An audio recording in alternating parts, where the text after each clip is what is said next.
Welcome to Endeavor TV with the brand new ZTE Blade 3 smartphone here in a hands-on and full review. So you can see we have also the Samsung Galaxy S Mini 3 here in the background and Apple iPhone 5, which are all three 4-inch devices, but this is only about 100 to 150 US dollars. This costs double, 300, 350, and of course the Apple iPhone 5 600 to 700 in the cheapest version, since it's only available for that price with 60 gigabytes. This has actually 4 gigs of internal memory space, but you can upgrade that with microSD in the back, which I will show you in a few moments. So you can see here on the top we have the speaker, a big 4-inch touchscreen with 800 x 480. On the bottom here the Android buttons, it's actually even 4. Again, here we have the search button, and then on the side volume control. On the top there is a headphone, a microphone, and an on and off switch. On the other side you can't find anything, and on the bottom there's again a microphone, micro USB for charging and connecting it to your computer, and you can also take off the back.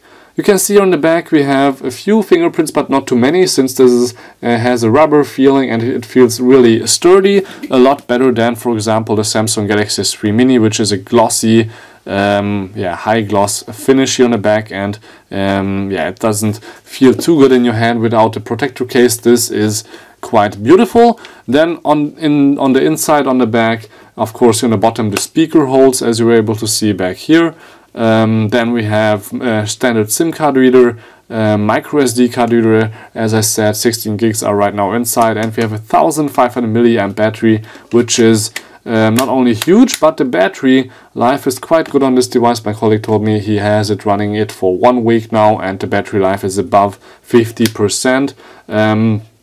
In standby, of course, he haven't touched it on his nightstand, but still, this is quite nice. Then, of course, 5 megapixel camera with no flash, and the picture quality is quite good, as you will see in just a moment. So now, when you turn the device on, you will see that you have the standard Android unlock screen, but you can long press to unlock, or you can swipe it to the side, and then you will have another 6 little applications that you can set for yourself that you want to use. So you could go right away to the calendar, send a text message, check your emails, or what we want to do right now is go to the calendar, so or go to camera. So if you are in the camera mode, you can see that right away you can set here on the side the brightness or contrast. Let me just leave it in the middle. You can also zoom in and out right away.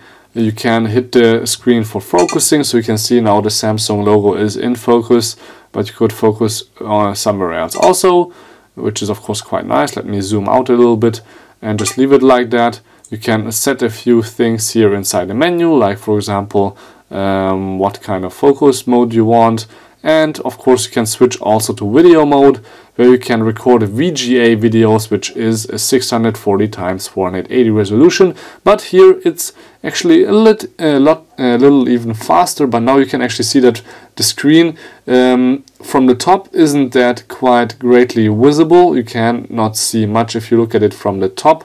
From the bottom it's a little bit better, and from the sides it's also actually quite okay. But we will of course check that again later when we browse in the web. Now let's first go out of here and let's see how fast the system works when you just browse here through the apps. As you can see, there's quite a few things installed. You can also go here to the standard Android menu, since ZTE hasn't put too many things on here, or hasn't put their own UI yet on their Android devices. This is actually basic Android 4.0.4, which I can actually also show you here when I go into the settings.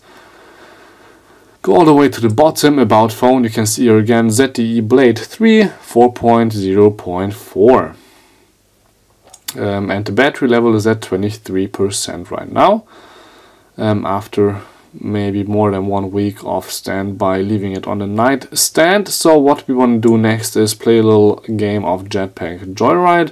I played it again before in the German video, and that's why it's actually still on here. So I can just resume and try not to die at 1200 meters into the game. This is a free game. It's by the makers of Fruit Ninja. and I died. It's quite a simple game, but it works on this nice 4-inch device without almost any stuttering. Sometimes it gets a little bit slow, but not too often.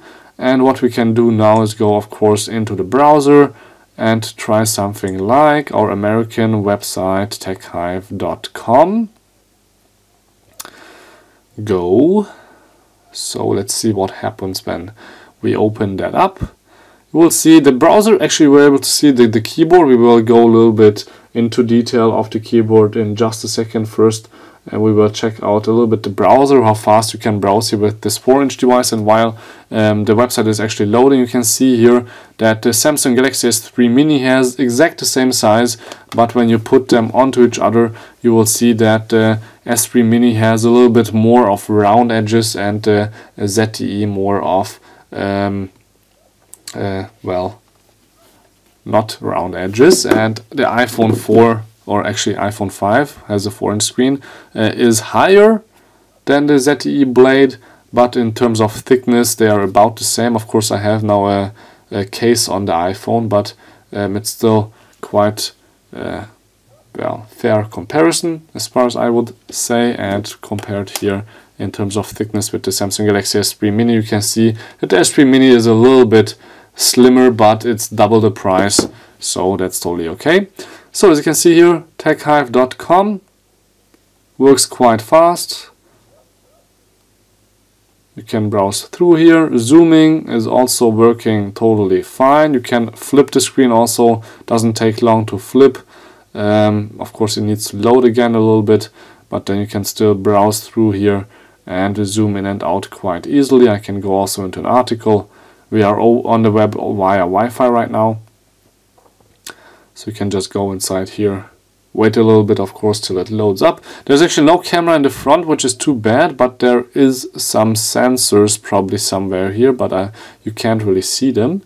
So yes, again, zooming in and out works totally okay. Even though this is a mobile website, you can still zoom, so that's quite nice. And oops, I just hit the volume key. So browsing, totally fine. Let me go out again. As you can see, it takes sometimes a little bit if you hit the home button and you go out. And also this widget menu is not perfect. And now we can start typing here something, and you can see that this is also totally okay in terms of speed and quickness, that you can use this keyboard. So this was the ZTE Blade 3 in a short hands-on. Thank you much for watching and Devil TV. I hope you liked it. Please subscribe us. My name is Balázs Gál, and if you want anything more to know about this device, you can just check out our channel and comment this video also. Thank you very much. Till next time, please tune in again. This was the ZTE Blade 3 in a review, and yes, till next time, please tune in again.